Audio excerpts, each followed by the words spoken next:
It's an extraordinary instrument, the human voice. Within a second of us starting to speak, we reveal our background, gender, age, level of education, emotional state, and our relationship to the person we're speaking to.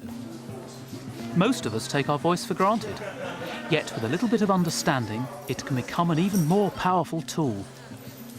So in this programme, we'll explore just how the voice works and why replicating it is such a challenge. White light.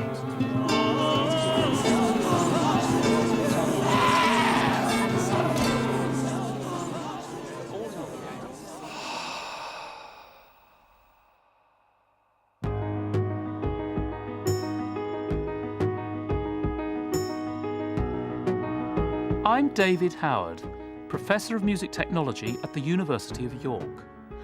I've studied the workings of the voice most of my professional life, and in particular, the artificial voice and how it could be made to sound more natural. Of course, replicating the voice is nothing new. Back in 1791, a Hungarian eccentric called Baron von Kempelen made this speaking machine.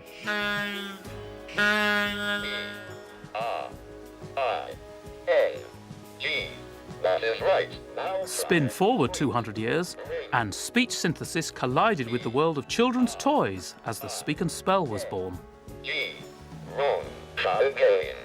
My name is Pi and I am a talking unimaginable. More recently, the world has been inundated by computerized software that can recognize and produce a voice. Hello, I'm Loki. Nice to meet you. Dennis and Joan are my parents. They brought me up in Jordan Hill in Glasgow. It used to be thought that once something fell into a black hole, it was lost. Since his tracheotomy in 1985, scientist Stephen Hawking has communicated with a DEC Talk synthesizer, something that he's now become identified with. But some time ago, I discovered that black holes are not that black after all. Today is Thursday, September 23rd. But why is it that 200 years after von Kempelen's invention, these machines sound so artificial?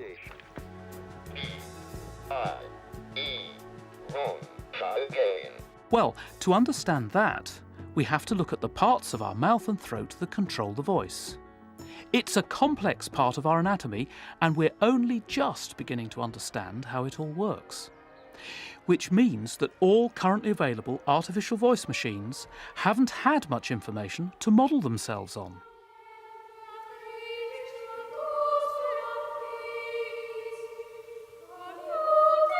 So before Stephen Hawking and the millions of others who've lost their voice can get a more natural sounding device to use, we have to understand exactly how the voice works. And that takes us on a journey of true discovery. This is how it all works. The air we breathe in by the nose or mouth goes through the throat, down the windpipe, and into the lungs. The air is then expelled from the lungs by the diaphragm as it rises. Under pressure, the air jets back up the windpipe where it reaches the larynx. Here, two flaps of muscle tissue, called the vocal folds, interrupt its progress. Normally when we breathe out, the vocal folds are apart and nothing is heard. But when the brain sends a signal that we want to say or sing something, the vocal folds move closer to each other and the airstream causes them to vibrate.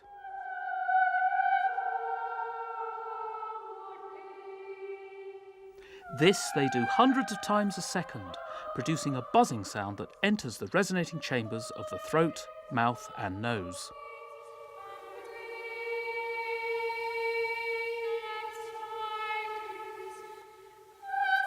Each of these is different in all of us, and that's why no two voices can ever sound alike.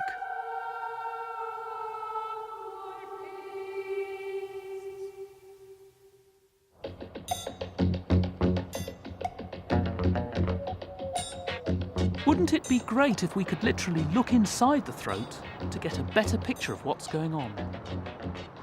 Impossible? Well, not at the National Centre for Voice and Speech in Denver, it isn't.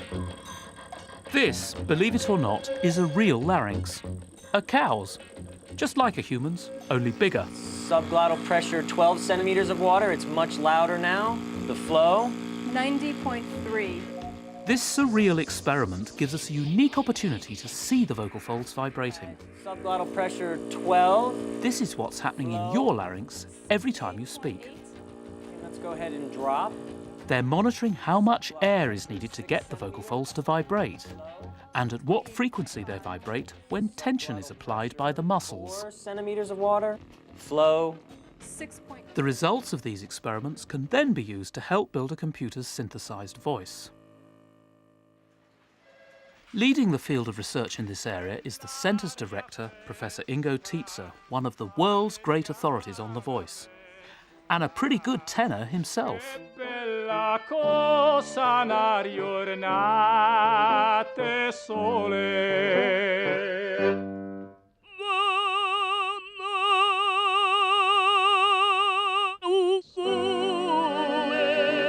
In 1993, Professor Tietze built a computer robot that simulated the voice of the opera tenor Pavarotti and called it, well, Pavarotti. Well, Ingo, what a fabulous way to use science. Tell us how you did this. Well, first thing I have to say is that we used nothing of Luciano Pavarotti. We didn't have his sound, and we didn't want his sound because we wanted to build it from scratch.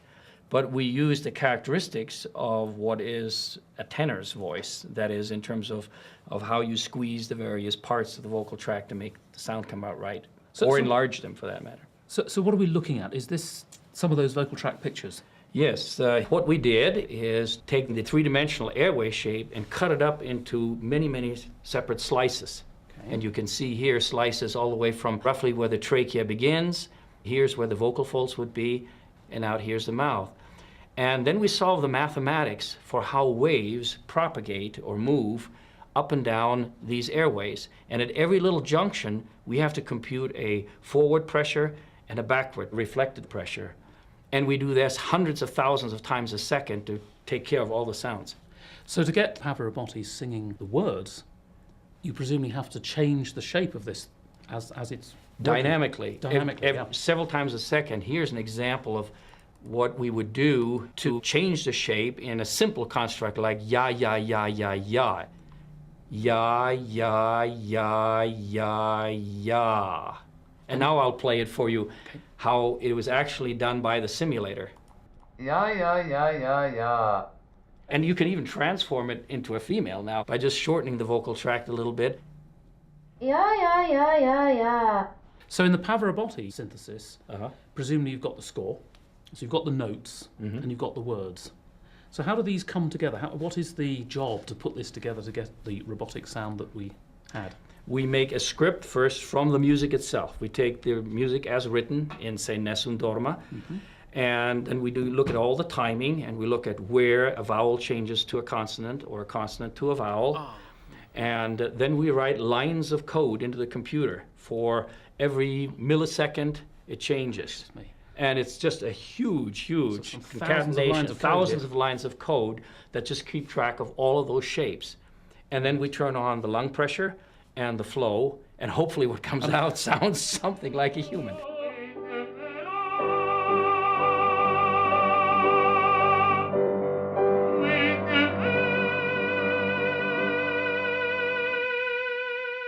Pavarotti is a remarkable example of voice synthesis that's modelled on real data collected from a larynx. And although it's a step in the right direction, it still sounds a bit artificial and lacking any emotion. That emotion we detect often comes from changes in pitch, the rise and fall in the tone of our voice, also due to those extraordinary vocal folds. So what we're going to be doing is we're going to be taking a picture of your vocal cords, and the way we do that is with this intimidating looking rod. Only about this much actually goes into your mouth. With his camera, vocal pathologist Doug Montekin can show me just how my vocal folds work. Exactly. Yep. The other thing, because this is a team effort, I'm going to have you hold the stethoscope on the side of your neck.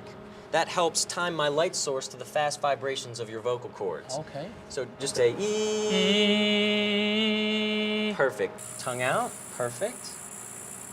And give me that nice gentle E.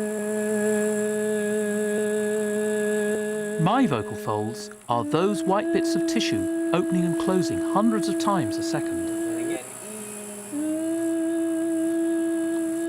Good breath between them. And slowly.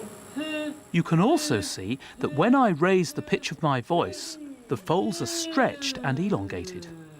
It's just like an elastic band stretching. And when I lower the pitch, obviously the reverse happens and they are restored to their natural length. The larynx also rises in raised pitch. Not too bad.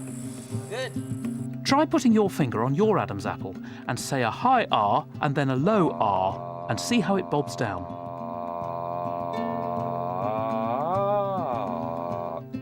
This rising and lowering tone of our voice is what gives it its intonation. It changes by the word, even by the syllable.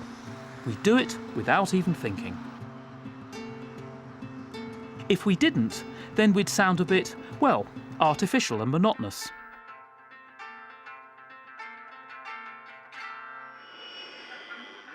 However, when we sing, changing pitch becomes a conscious decision. And that's a different story altogether.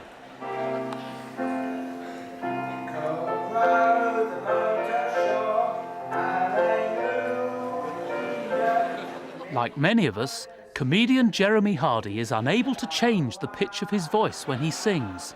The results are excruciating. But even Jeremy can learn how to control his voice. So Jeremy, could I ask you to try and sing a couple of notes for me? Could you try and sing this to R? Ah. Okay, and could you try this one? Ah. And this note? Ah. And lastly, Jeremy can hear the note, but struggles to match it with the pitch of his voice. All right. What I'm going to do now is monitor what your voice box is doing when you sing and speak. Okay. It involves two little electrodes which we pop around the neck. And these will This will allow Jeremy to literally see what his voice is doing. Find the position. Does it punish me if I get it wrong? Absolutely. The higher he raises his pitch, the higher the bar on the screen will go. And the lower he goes, the lower the bar. And just say for me, tea tastes good. Tea tastes good. And notice how it goes up at the end. And now tea tastes good. Tea tastes good. And notice how that one goes down. These are the vocal pitch changes that you can make when you're speaking, that we're going to try and get you to do when we're trying to get the notes of singing. So what I'd like you to focus on is how you can make your voice go up in pitch and down in pitch. Right. So just try this note to R. Ah. Now that's too low. To bring that one up a bit. What should I be trying to make that do? Right, we're going to be going up Yeah, the scales. okay. So as the pitch goes up, those lines should move up the screen. So. Ah. Ah. Ah. Ah. Ah. Ah. Ah. Deep breath. Ah. Ah. A bit more up a bit. Ah. That's it. And did you feel it moved up and got into tune at the last one?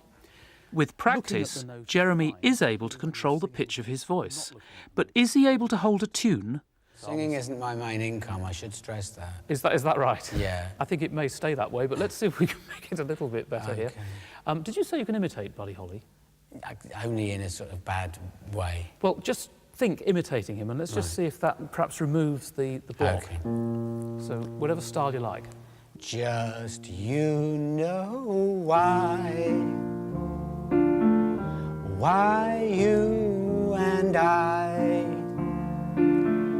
will by and by know true love ways. Sometimes we'll sigh, sometimes we'll cry.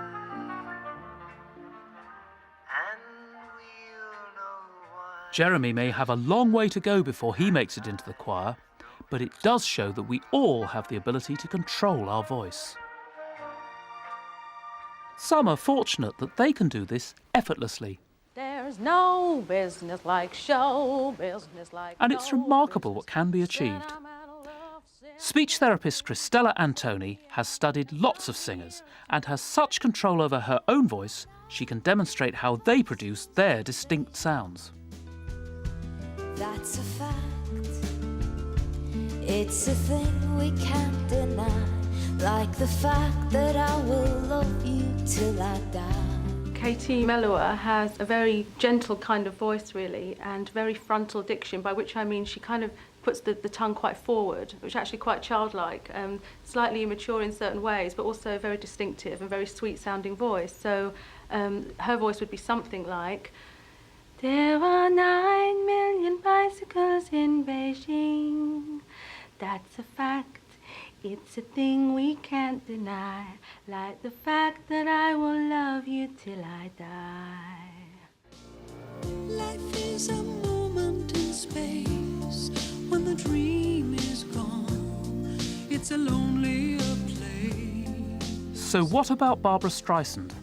Kiss the morning goodbye, but down inside, you know we never know why. And she's also got very clear diction, but in an American way. And probably slightly lifted tongue at the back to do that as well. And when she goes into more powerful notes, she uses the mouth even more. So, I turn away from the wall, I stumble and fall, but I give you it all. And she gets a nice penetration to her voice because of being able to use the cavity so well and having an open larynx throughout. Walk my way, and 1,000 violins begin to play. Somebody like Ella Fitzgerald, who uses a much more rounder sound in her mouth, she has a slightly lower larynx, and I think probably some thyroid cartilage tilting forward. And when you do that, that also adds a nice warmth to the sound, rather like an opera singer has. There's a kind of nice rounded sound to that. There's a saying old, says that love is blind. Still we're often told, seek and ye shall find. So I'm going to seek a certain lad I've had in mind. So you get a nice rounded sound that's very easy to listen to. And you'd say the main difference between Ella Fitzgerald and Barbra Streisand is in the larynx? Really in the larynx, and actually using more of the oral cavity for Ella Fitzgerald. I can feel, when I'm doing that I'm filling up slightly more at the back of the mouth in the oropharynx. So we've moved further back again. I'm not relying so much on the I stand away from the wall, the front of the mouth, go more from the back. There's a somebody I'm longing to see. And I can feel that bit's vibrating as well at the back there. And it's a fuller sound. Much fuller sound, much rounder sound, and warmer, really.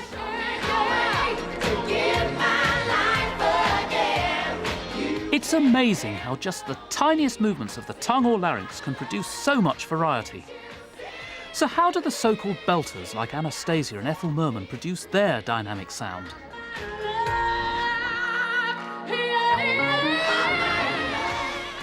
This is my A sound, A, and if I wanted to project slightly and use twang, A, I would have changed the acoustic there with my tongue. So what have you done with your tongue? I've just lifted it up slightly, and there's a slight narrowing in the areoproglottic region above the larynx.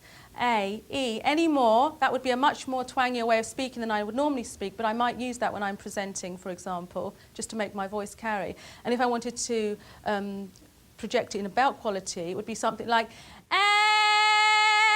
No business, like no business, like no business I know. Everything about it is appealing, anything the traffic will allow. Nowhere could you get that happy feeling.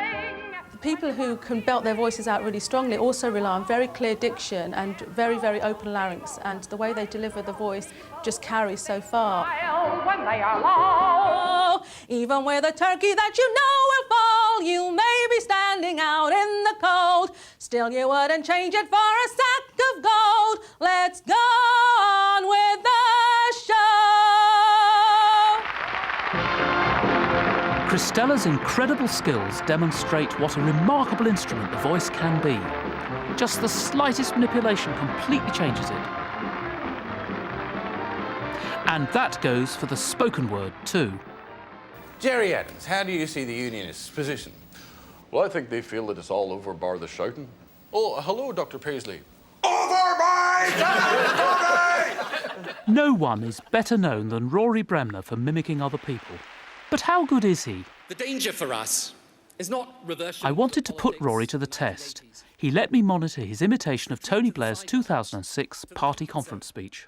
But I also believe this passionately. We will not win until we shake ourselves free of the wretched... Just how closely was Rory imitating Blair's pitch range, vowels and consonants? This terrorism isn't our fault. We didn't cause it.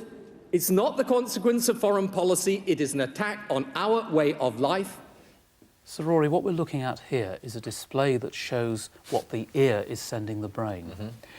And the key to this is that if we think something sounds the same, then you would expect this display to look the same. Yeah. So it's a bit like the Turin Shroud from here.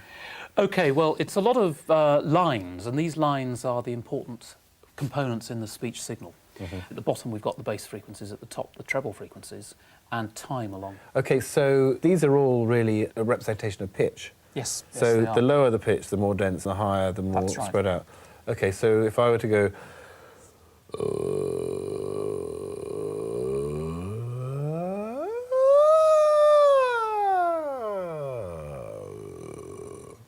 I see. And you see how they spread right up here, where you were very high. They're way apart.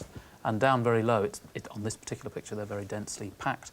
So now let's have a look at Tony Blair's spectrogram display at the bottom here. And your imitation, which is here, your phrase is almost exactly the same length. So in terms of the rhythm and the timing, they're very well lined up. But you'll also notice that the consonance in this region of Blair's here has plenty of energy, where this of yours has rather less energy. And that's where I think the key difference is, that you're not becoming Tony, and you can't because your skull won't let you. So how could I make it more accurate? The consonants in that? It would be the consonants in this. So let me just play Blair again and we'll have another go. Isn't our fault. We didn't cause it. It's not the consequence of foreign policy. It is an attack on our way of life. Isn't our fault. We didn't cause it. It's not the consequence of foreign policy. It is an attack on our way of life.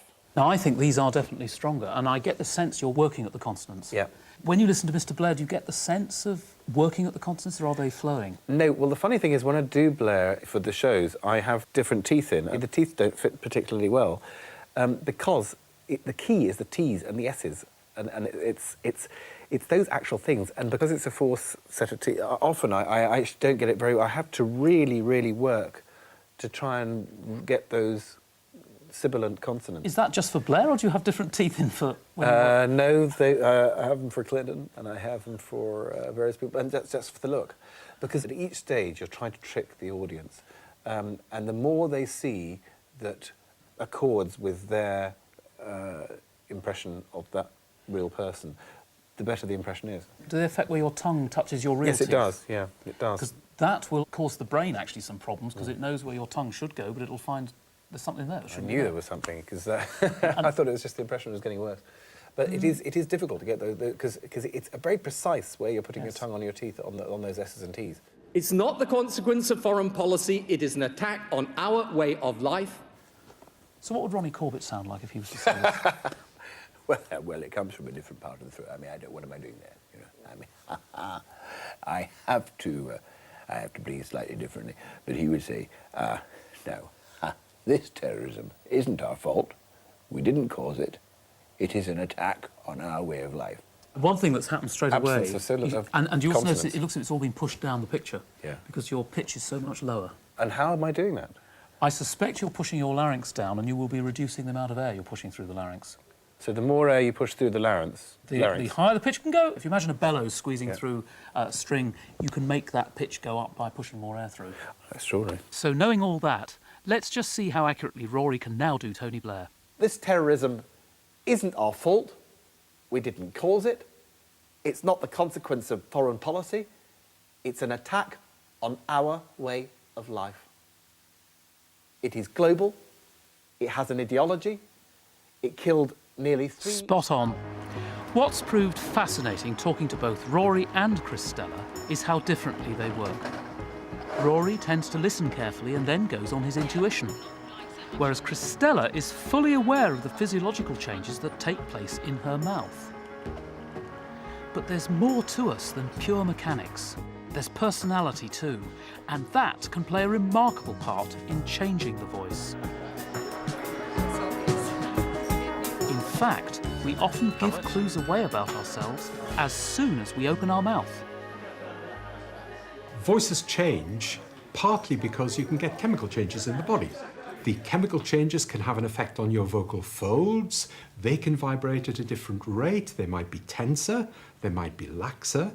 So that, for instance, if you're very depressed, what you might find is a rather narrow pitch range and rather slow ways of talking. You're not pushing out much air because you can't be bothered.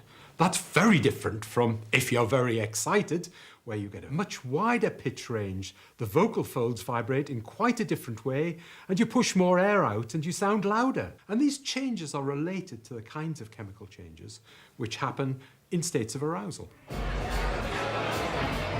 So when we're at a party, there's lots of alcohol, we know the voice changes. But what's actually happening? It changes your hearing threshold so that you tend to speak more loudly because you think you're speaking too quietly. And this is because the ear is sort of saying that the volume needs turning up before I can hear. That's right. So if you're in a room where there's lots of drinking going on, it's not surprising that there's a lot of noise. Now, another change that goes on, one of the effects that alcohol has is to impede the way you can control your muscles. So, for instance, sounds like s, that requires a rather precise placement of the tip of the tongue against the top of the roof of the mouth. And you've got to push just the right amount of air over it to control it.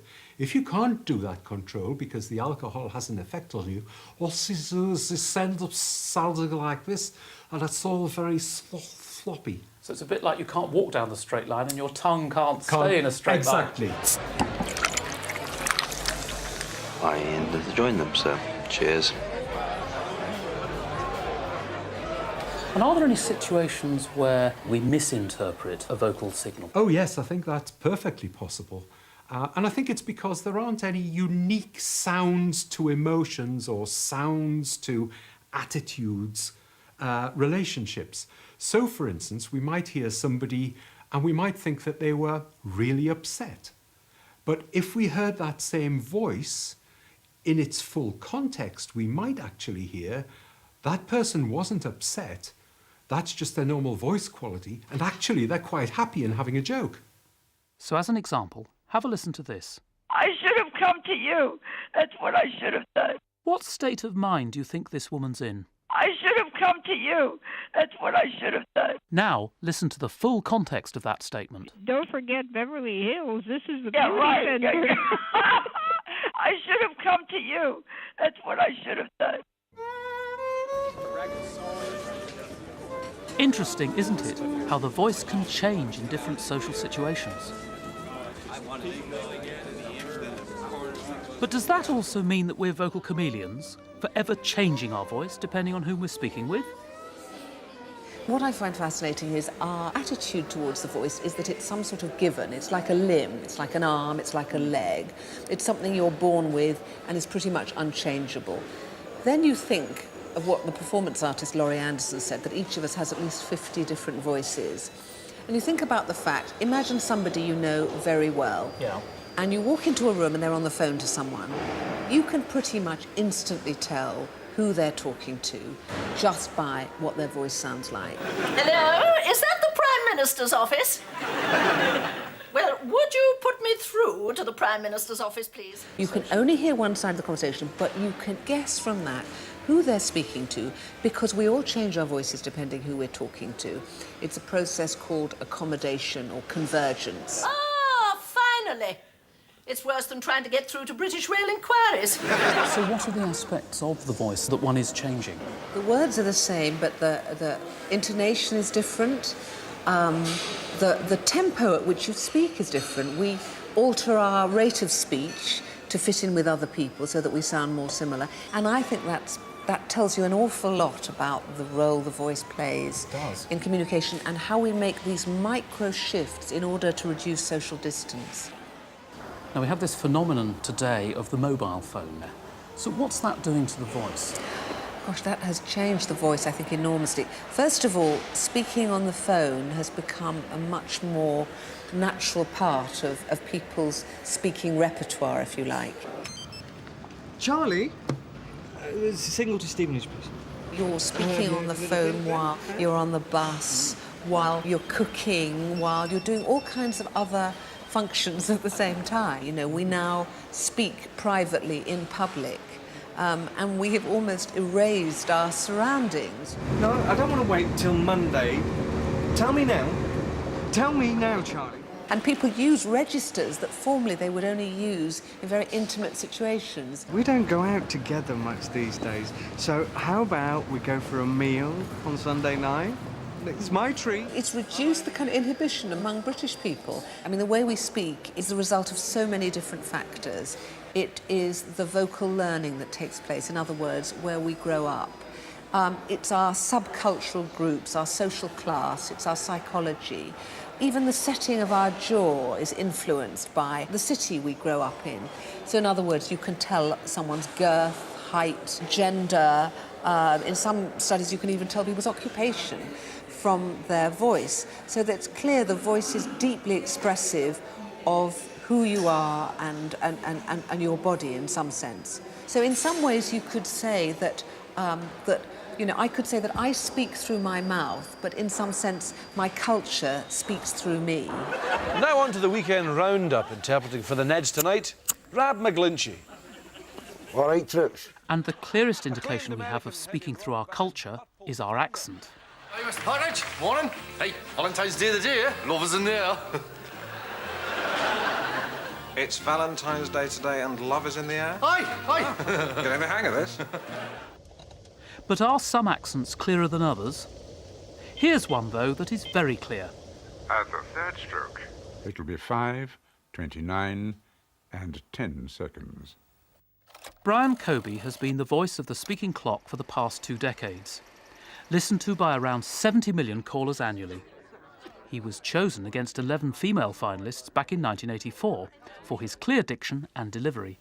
It will be 8 o'clock, precisely. Well, I've always been very clear and concise. And normally I speak very rapidly. So the two went together. It's what is known as received pronunciation, which a lot of people look down on nowadays. You're tuned to the General Overseas Service of the BBC. They're still on the air for half an hour, so if you've got any more, I'd like you. OK. Copy taste. Anything new for the 0300 summary? Here's the news. Received pronunciation was originally considered to be the least regional of accents and set the standard for accepted pronunciation, but came to typify the educated middle classes of the southeast of England, and was the chosen accent for all previous speaking clock voices. At the third stroke, it will be 8:57 precisely. At the third stroke, it will be 11:25 precisely. So when Brian Coby decided to step down from his role in January 2007, the search was on for another voice. Would a regional accent replace the old RP one? At the third stroke, the time will be 6 o'clock and 20 seconds. At the third stroke, the time will be 6 o'clock precisely. At the third stroke, the time will be 6 o'clock and 10 seconds. No. 18,000 people applied, with the judges, including Brian Coby, choosing Sarah da Costa.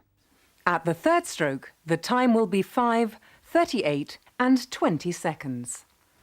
Well, luckily, there were about 6 judges, I think, and we only had 12 to listen to. All the other thousands had been vetted by other people. And we had a panel which we had to mark out in front of us for clarity, warmth, and longevity, someone who'd last a long time, like me.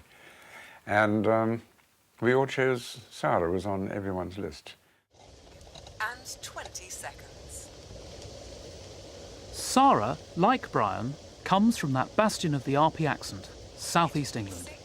In fact, it turns out they live less than half a mile away from each other. But Sarah's voice is probably a good example of the 21st century RP. Slightly modified, more, estuary sounding. It's a good example of how our voices are always evolving. Fairport Convention, and that's called It's All Right, Ma, It's Only Witchcraft. And I can't... Another's John Peel. here in 1968, with his public school education reflected in his voice. Over there. We've got the John Dunn Blues Band up again now, and hopefully this is going to be called After Hours. And now in 2003... You end up by being surrounded by people whose jobs really depend on telling you that everything you do is fantastic and that you can do effectively no wrong. A quite remarkable difference. So can anyone change their accent? And if so, how? You'd focus on vowels to begin with and vowel shaping. For example, if you were saying the word sunlight, you would focus on the vowel sounds and I. Now, doing it in the way that you did it, your tongue is dropping down in the mouth, and we're having a sort of scoop shape appear in the tongue. The way that it's pronounced for northern accents, the back of the tongue would be rising, and the lips would be rounding slightly, so you'd have an sound, similar to the sound that we would use in put. The I in sunlight, the tongue is static, and you're getting a long sound happening instead. I. So, sunlight. Sunlight. Beautifully done. Sunlight. Yes. So could we perhaps move now from Yorkshire to London? OK. For a London accent, the first part of the word, the sun, isn't going to change drastically. The tongue's going to move a little further forward in the mouth, so you're going to get a sound more like sun, rather than sun. The biggest change is going to be in light. In RP, light. In London, light. So the lips are going to round slightly over the first part of that diphthong. So you'll have a slight oi quality to it. Not quite as round as that. Light. Light. That's it. Light. Yeah. Sunlight. You're also doing a glottal stop at the end, so you're not pronouncing the T fully. So from these short examples, is it possible for anyone to change their accent? The big difficulty that you've got is trying to change your accent permanently in the long term. But it's easier in the short term to take on an accent, to imitate. Unfortunately, not everyone is as good as Rory Bremner. In what's called cost efficiency, many call centres in the UK have moved abroad, mainly to India, resulting in a record number of complaints from disgruntled customers. I'm ringing, please. My name is Ajitesh. Where are you based? This call center is based in India. Yeah. All right then, thank you. So what is this? Racism? Or can they really not understand what's being said? How may I help you? One of the key problems that they find is that because the person is Indian, possibly Hindi, and has a different stress pattern, when they speak, the English person or the UK citizen can't hear what's being said because the key meanings aren't being stressed. So often that leads to complications. They simply can't understand what they're hearing. Voice coach Caroline Goyder has spent much of her time recently training call centre workers in India. We all speak different versions of English and none of them are right. You know, there's a version in the Northeast, there's an Indian version, and what we're simply hearing is an Indian version of English, which has patterns that come from Indian languages like Hindi, and that will have key differences. It'll have different stress patterns, different words in the sentence will be hit. And I want you to really punch with both hands the key stresses. Okay. Go for it. 7 years ago. It'll have a different music, which means that the tune of the language is different. And to an English ear, that can really imply different things. Great, so let's think about the tune now. I'd like you to just show me what's happening with the music there. George gave Edward £5. Good, lovely. And let's the music is the emotional content in many ways. So if you say thank you, or you say thank you, that has a completely different emotional meaning.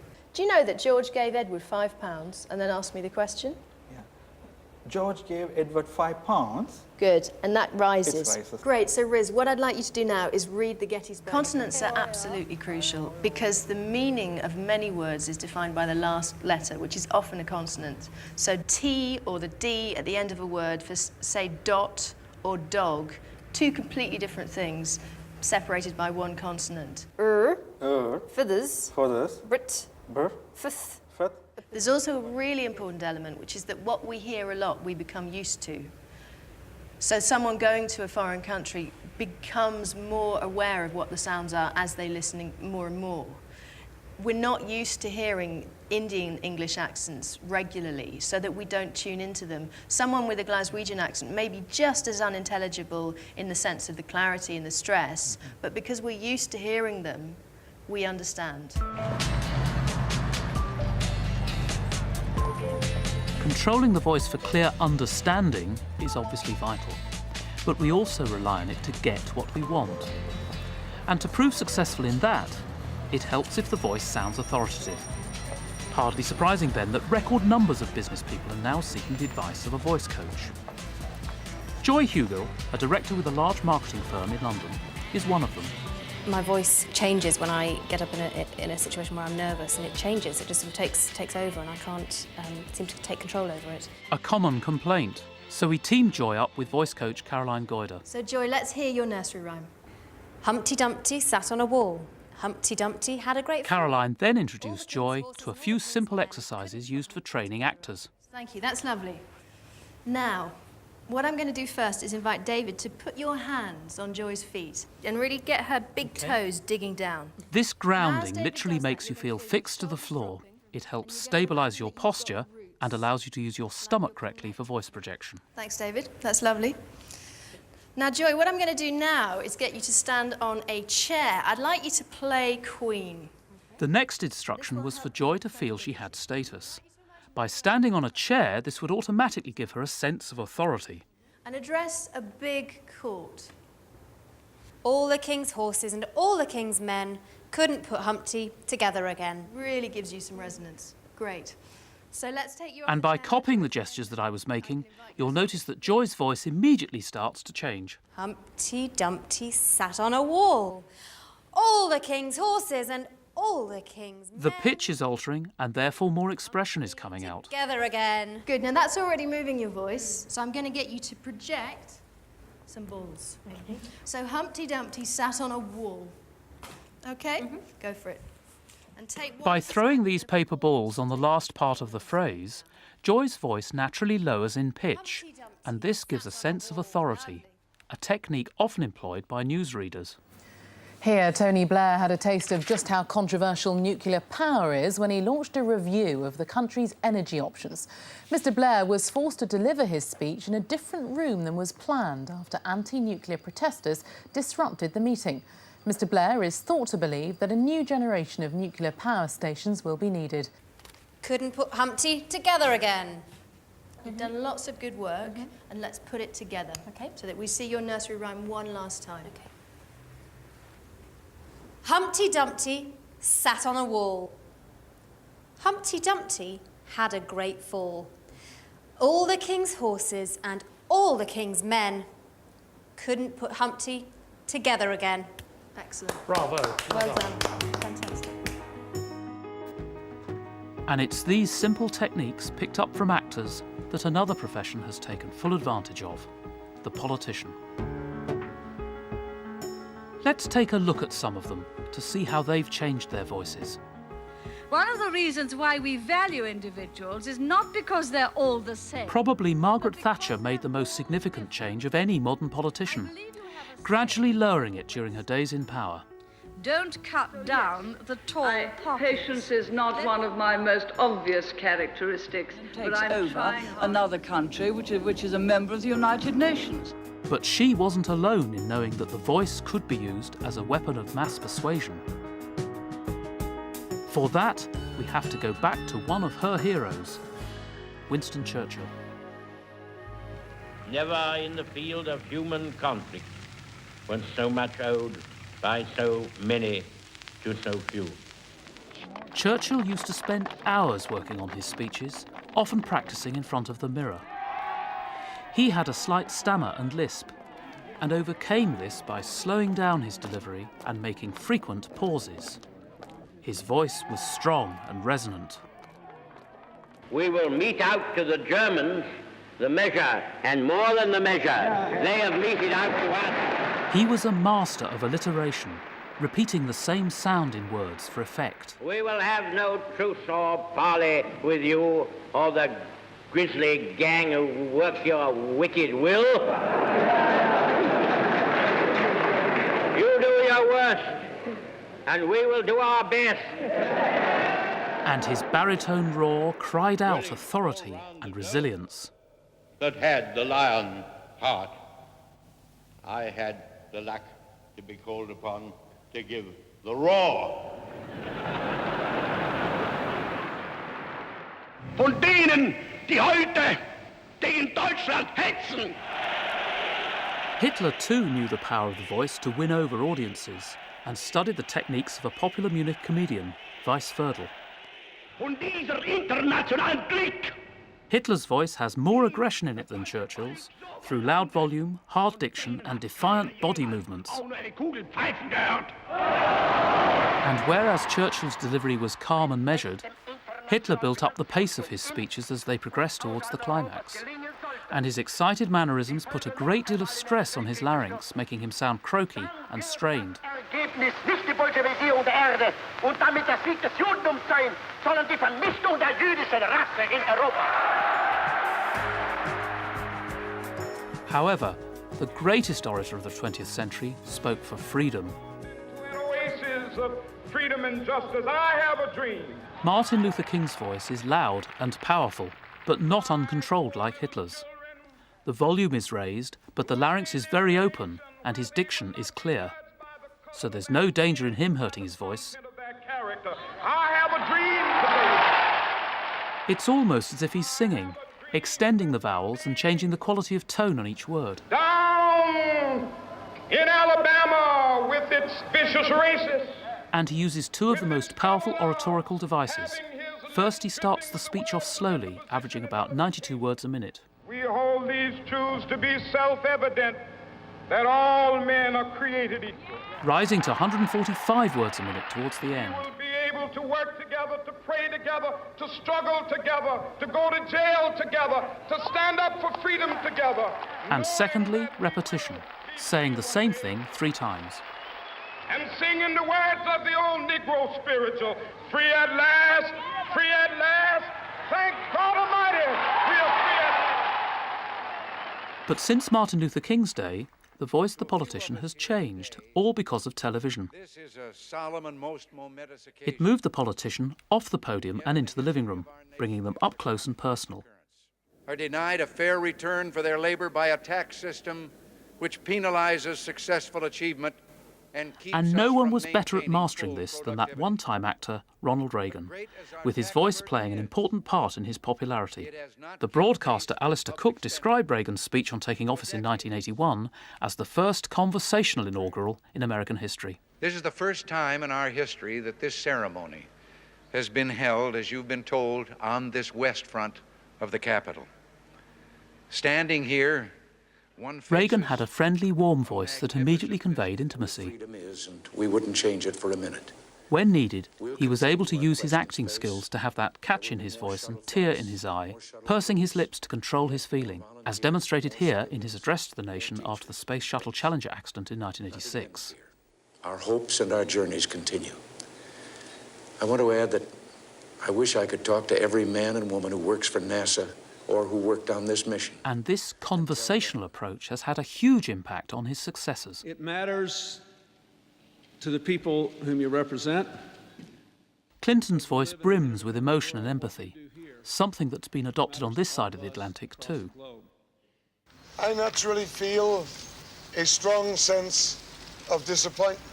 Yeah, Kinnock very strikingly had 2 voices. There was the rhetorical Kinnock, which is, you end up with the grotesque spectacle, of a Labour council hiring taxis to scuttle around the city, handing out redundancy notices to their own workers. And then you get him in the radio studio, David, and it would be much more intimate, a totally different style, totally different tone of voice. And I don't know, what am I doing there? Well, everything's closer together, so the changing space is over a much smaller range. When you want to project, the mouth has to be wide open and the tongue has to move a long way to make the differences in the vowels. Okay. But in the more intimate world, the jaw is up, so the tongue can't move very much because there's not much space left. The spectacle of a Labour government the spectacle of a Labour government. Yeah. Exactly, and your jaw was hardly moving in the second one. I wish you to give me this written question ahead of time so I could plan for it.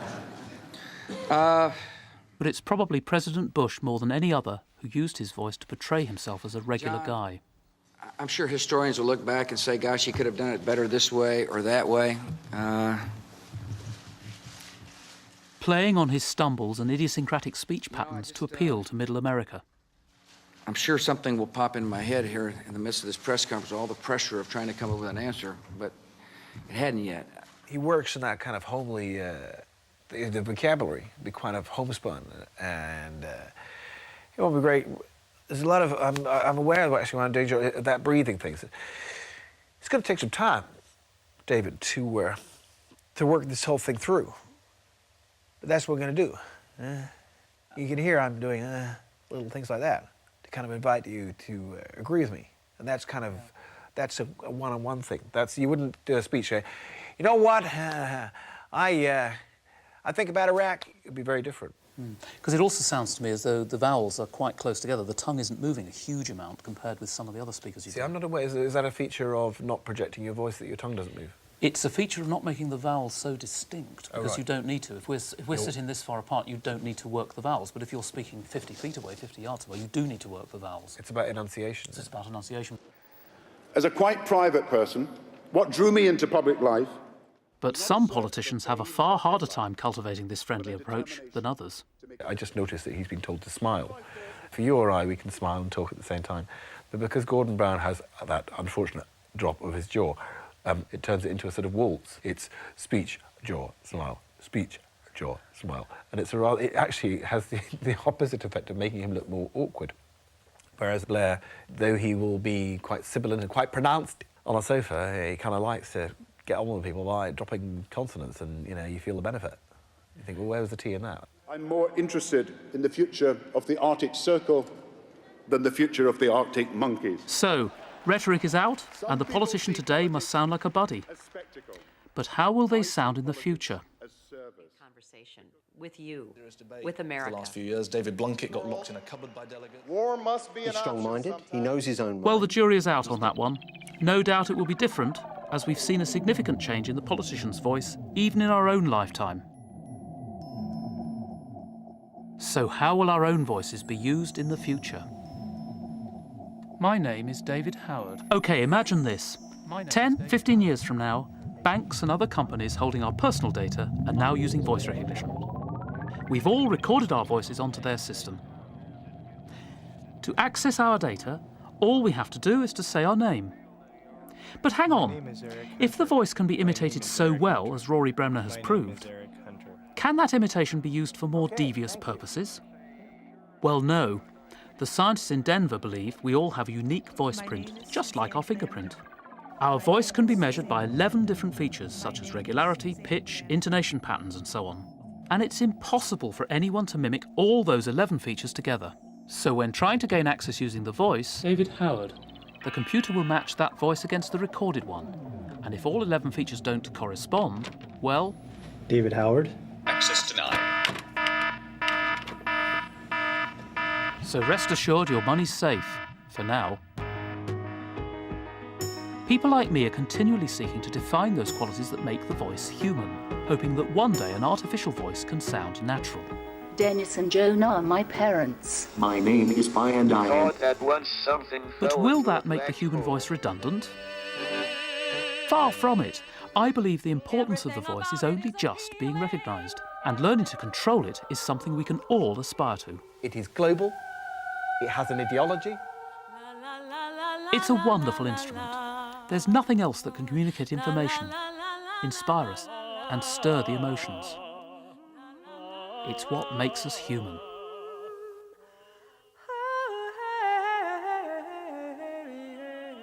And here's a good example.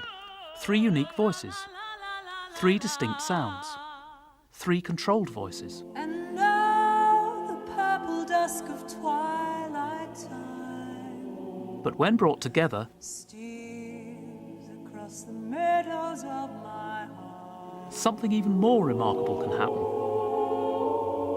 Love is now the stardust of yesterday.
So, could an artificial voice ever match this?